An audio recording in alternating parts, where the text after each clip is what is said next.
twumvise byose bifite aho bishingiye.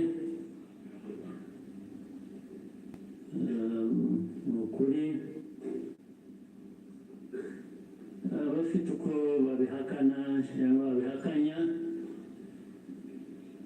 ngira ngo bafite akazi gakomeye kugira ngo uhindure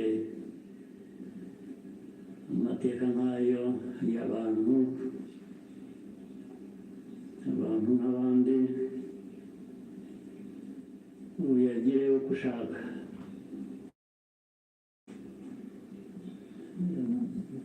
Yaba mu gihugu hano,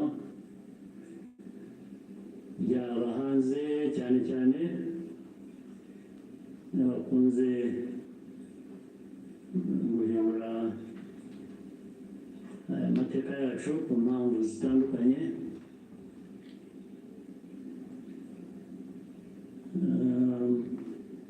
Ibi rero ngira ngo bafite ibyo bazahangana nabyo kugira ngo abantu bahindure amateka nk'aya bayavuga ukundi. Ariko icyo navuga nk'ibyo Theoneste yavuze,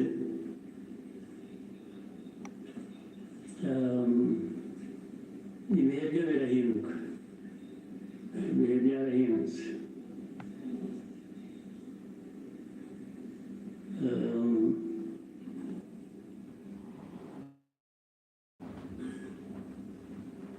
Ntawe uzongera gupfa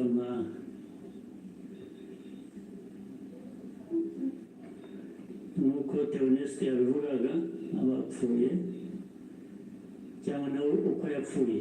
Buriya yarapfuye, kuba ariho ni nko kuzuka, ariko ntawakongera gupfa kuriya. Impamvu kandi mu zindi nyinshi,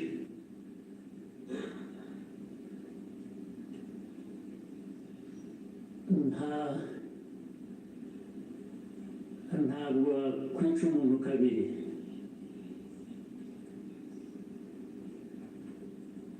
Ubigerageje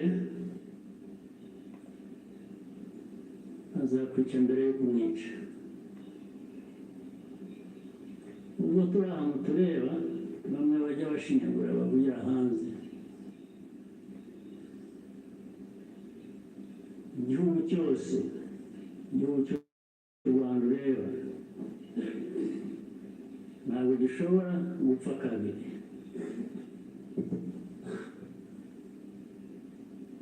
Mbere y'uko wakwica u Rwanda uzakwica. Ntabwo wakwica abantu kabiri. Ibibaho tureba ntabwo twapfa kabiri. Ari twe bakuru, hari abana bacu, ntawe uzabica kabiri, ntibishoboka, ntabwo byakunda. Tuzabaho nk'uko abantu bakwiriye kuba babaho, nk'uko abandi abo ari bo bose babaho, byanze bikunze, ntawe twabisaba kubaho.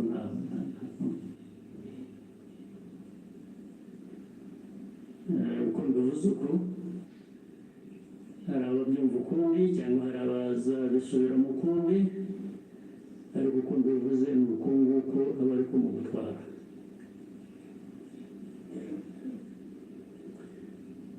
Ndabasaba rero ngo nkomeze ijambo ryanjye mu rurimi abashyitsi bamwe hano bumva, batagombye kubasemurira, cyangwa se benshi cyane bari hanze bafitanye isano n'amateka yacu, harimo n'abo bayahindura bakayagira uko bashaka. Ndagira ngo mvuge mu rurimi bashobora kumva nabo basemuriye.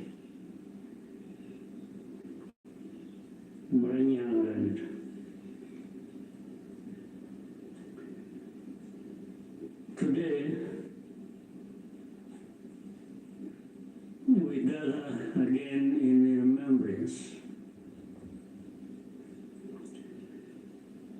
To everyone present and watching online, thank you for joining us on this important day.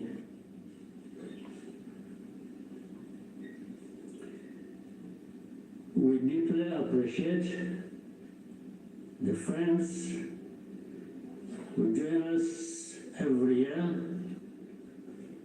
in person or in spirit without fail.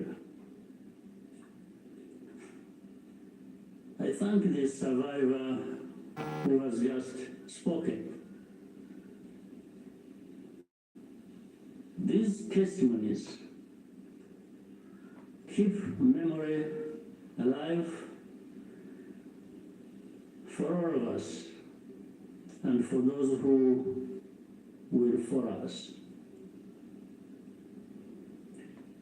Kwibuka carries profound meaning for our nation.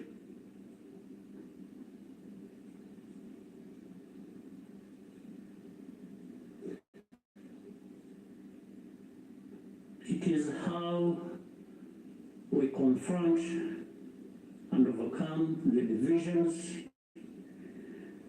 that nearly destroyed us. This day empowers us all. We draw on the strength of survivors who provide the reservoir of humanity that feeds our nation's soul.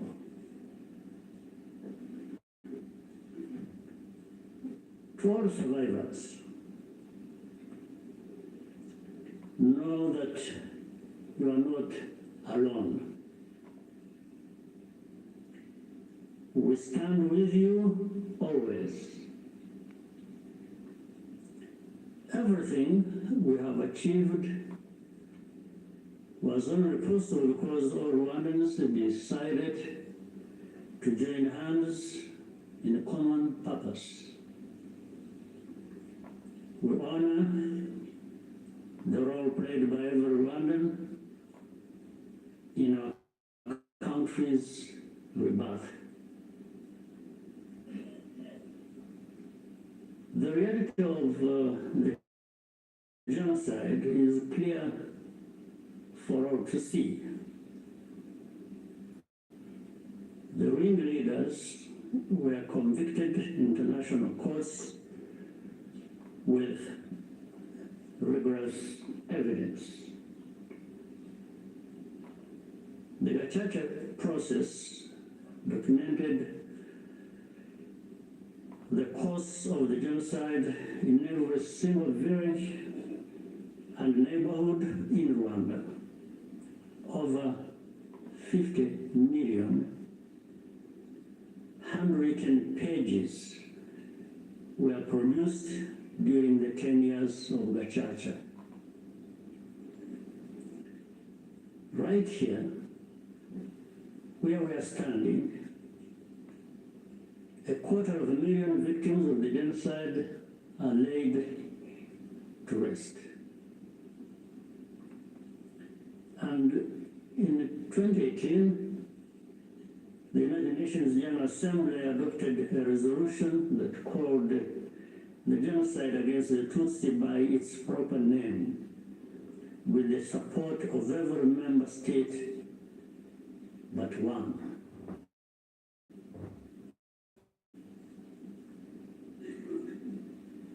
The truth is undeniable, and yet we still find people sowing doubt and twisting the facts up to today.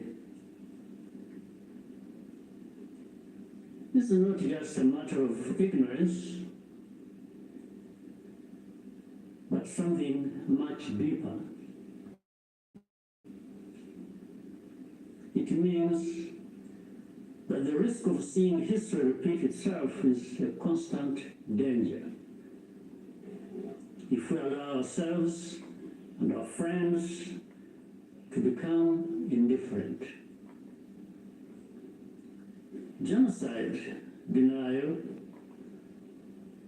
begins long before the genocide itself is committed.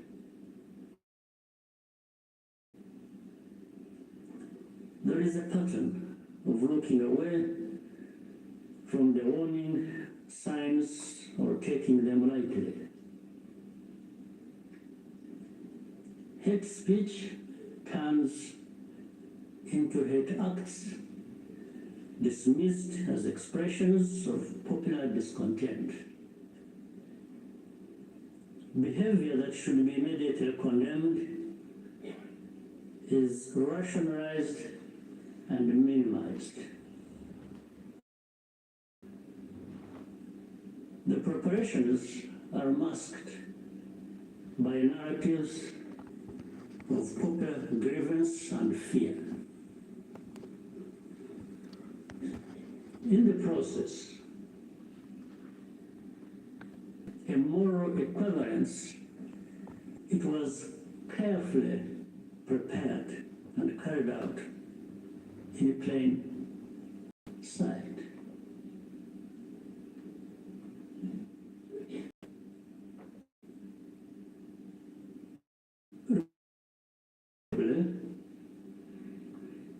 Some who spoke the truth at the time, and who were even eyewitnesses, later became peddlers of distortion, mainly for political reasons. Militias were openly trained and indoctrinated in hate. Weapons were imported in large quantities, and Rwandans who opposed it were threatened or killed. Before 1994, communities were subjected to waves of smaller massacres meant to normalize the killing and also to measure the reaction of the wider world. And with only a few heroic exceptions, the world was unconcerned until it was too late. In the early 1960s, after countless Tutsis were killed or forced into exile, international voices such as Bertrand Russell, to name just one, described it as systematic extermination. The pattern continued in the 1980s and the early 1990s. When Tutsi communities such as the Bagogwe in the northwest were targeted in organized attacks,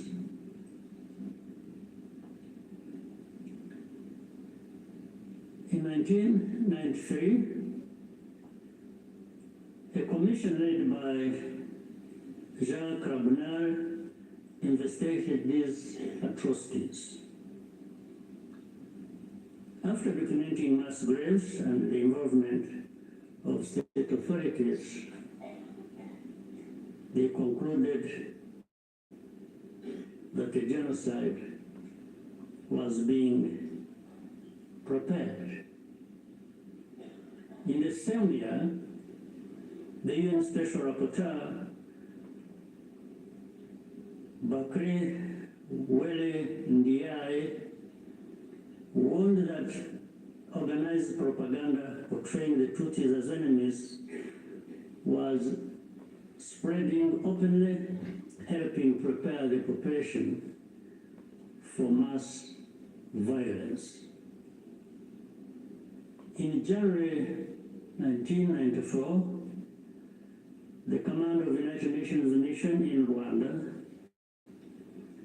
sent a fax back to headquarters in New York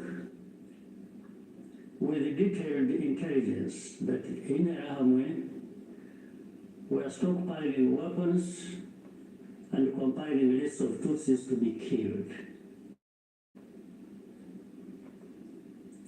He was then ordered to share the information with the very government which was preparing the genocide and to take no further action. And sadly, the reaction today is no different here in our region. And you can see it right before our eyes. When the genocide began, the nature of the crime was immediately obvious. All Tutsis were targeted because of their identity. Nowhere was safe, including churches and schools.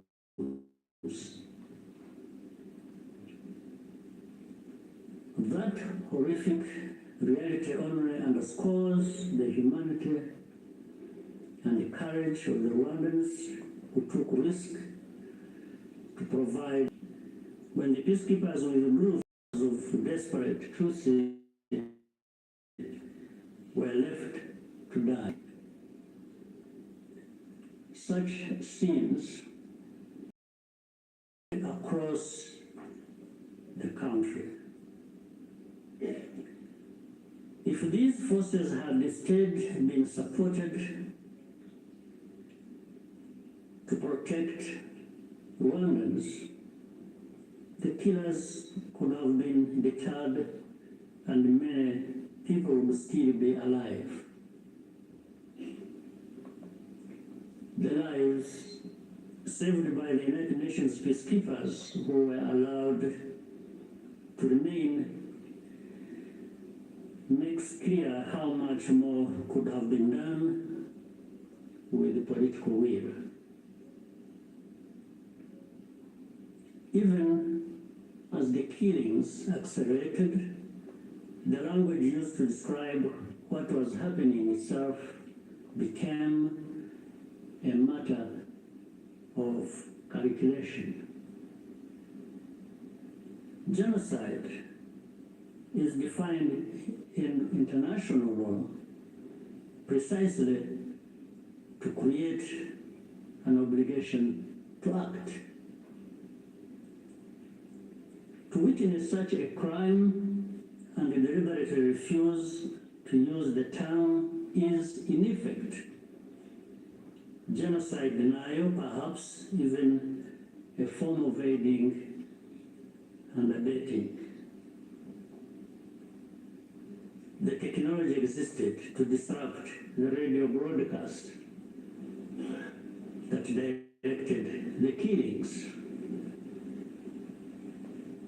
The planes capable of jamming those signals were available. Officials even calculated the hourly cost of the mission. In the end, the operation was deemed to be too expensive and potentially also a violation of Rwanda's sovereignty. So the cost was more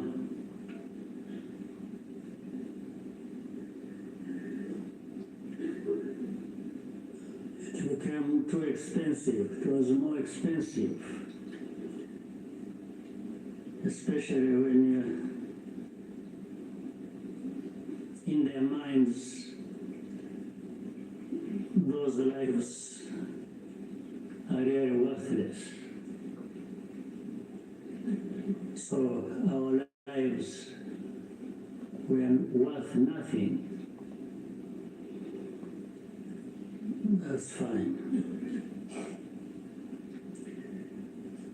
For Rwandans, the lessons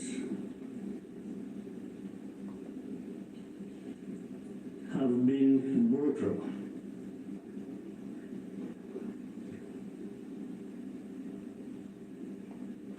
And those lessons have not been forgotten. If our lives do not happen to align with someone else's interests, they are not worth saving. That's fine. And so it had to be the Rwandan Patriotic Army that led the campaign against the genocide and ended it. Our deepest source of grief was always that we could not arrive earlier. This is a simple truth of history, which many today still have reservations about acknowledging for reasons we do not and maybe will never understand. The culture and character of today's Rwanda Defense Forces, the RDF, was forged in those dramatic moments. It guides the conduct of our forces who serve abroad excuse me, in peace-building missions, earning universal respect. Indeed, no sanctions or insult from outside can ever tarnish the honor and integrity of Rwanda's defense and security forces, who are among the finest that can be found anywhere.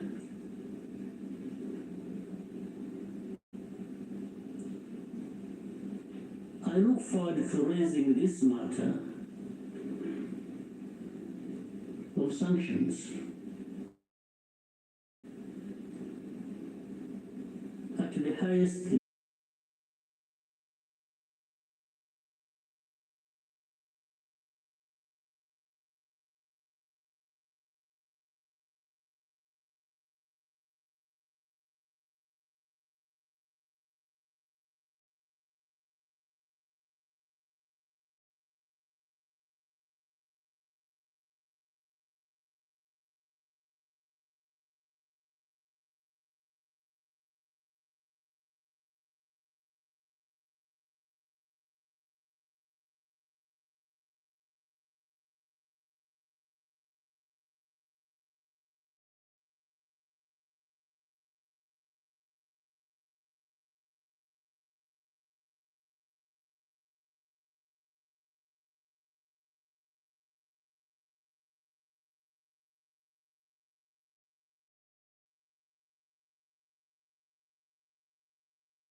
of those areas.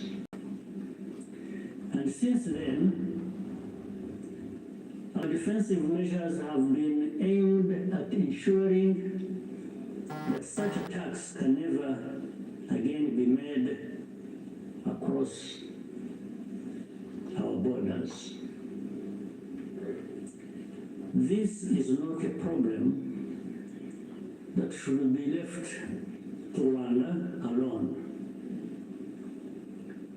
Doing so only rewards those behind the threat, while Rwanda is penalized for standing up for itself. Imagine a farmer whose field catches fire. At first, the flames are small. A few neighbors think it does not concern them. Others say the wind will change and the fire will die out